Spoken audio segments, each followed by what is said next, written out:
There are those who speak the truth, who are tired of the crickets in their throats, who needed to speak out, who wanted to raise their voice, be heard. There are those who don't want to scream, who can't. So they found a mic and gave their heart. They spit as to put out flames. We feel here. We heal here.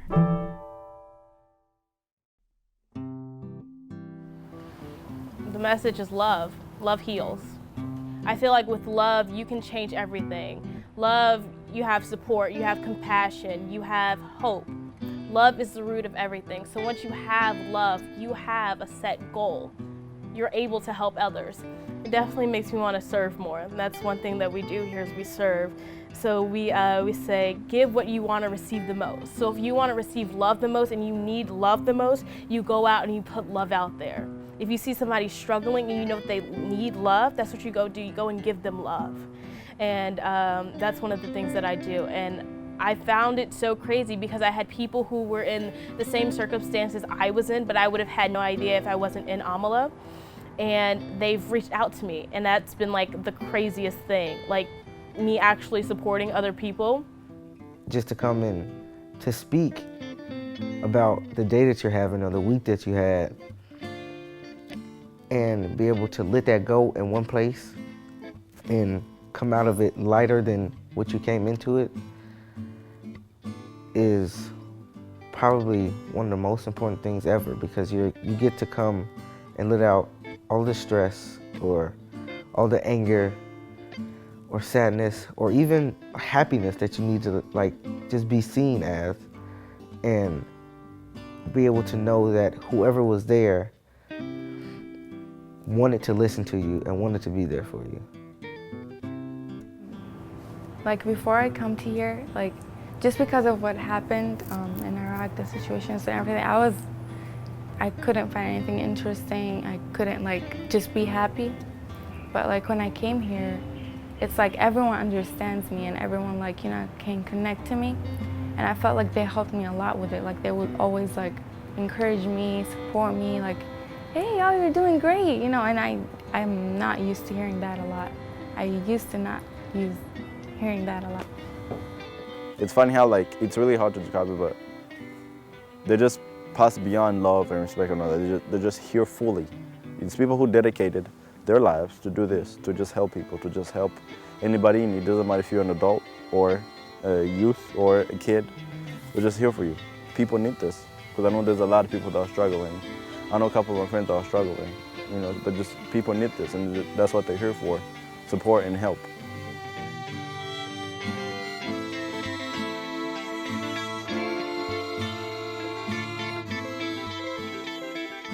I feel like the Amala Foundation is a community of people who have chosen a life of service and who are deeply interested in impacting the heart of humanity, starting with their own.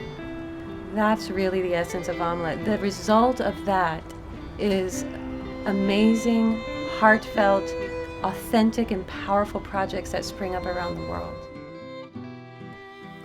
So I've been involved in Amala for 10 years now, and so a lot of these young people I've known since they were 5, 6, 7 years old, and have seen them, especially youth who've come over from other countries, who've had to flee their villages, who've been through things that we don't even see on television.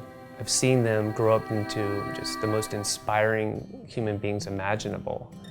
And I think we've been able, and I hope we've been able to provide a space for them to heal, to recognize that the experiences in their life have grown them in some way, to connect more with their heart, to learn forgiveness, to lead from a place of inspiration.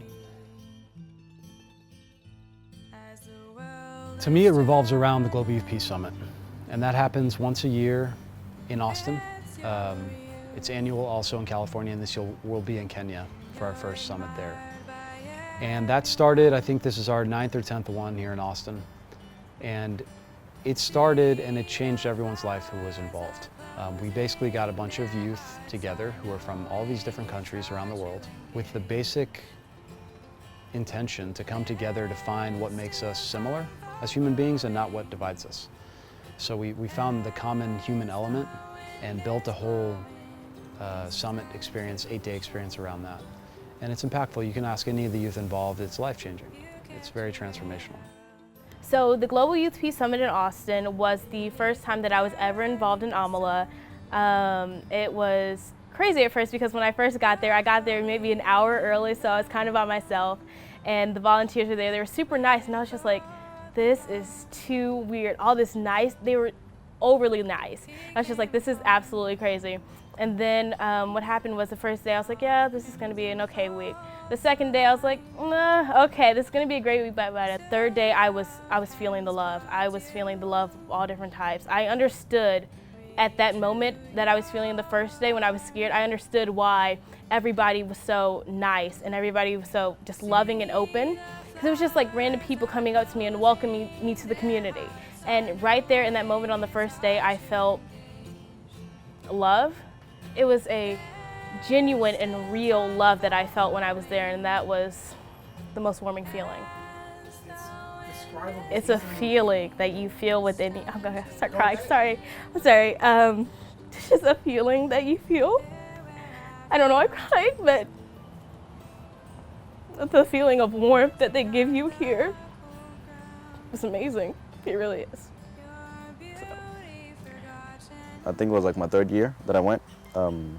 Like I had not cried for a really long time since I got shot, and like I don't know why it was that, but I didn't cry anything at all. So just like my teachers had just went shot, and like so at the summit, my third year at the summit, like this is one time my brother had just had fun, and they had cried in the afternoon just because it was just so it was sad. We had like a talking circle, and it was really emotional.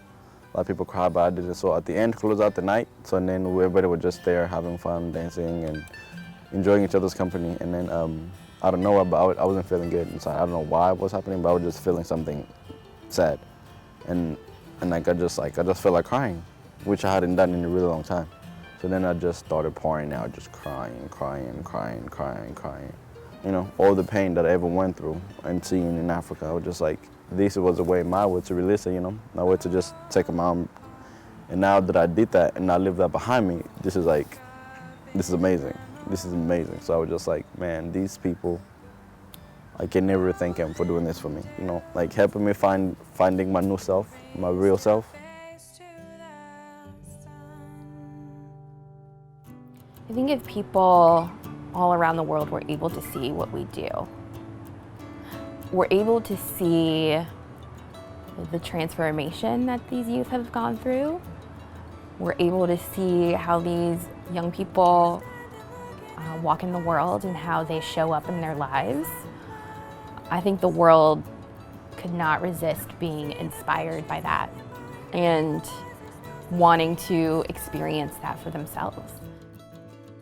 It really takes time for you to find who you are or whatever direction you want to go through, but at Amala, it might take time, but Amala will leave you at that point, or if you want to stay with it, then it will be here for you always.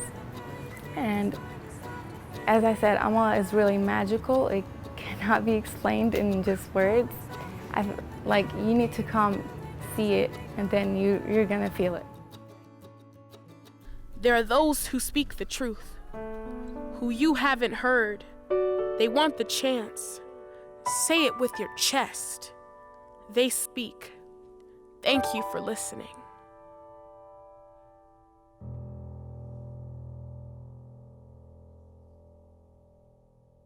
My name's Espar. I'm from Congo, and I'm a peace leader. Love, respect, honesty, community, one village. Love, respect, honesty, community, one village. Love, respect, honesty, community, one village.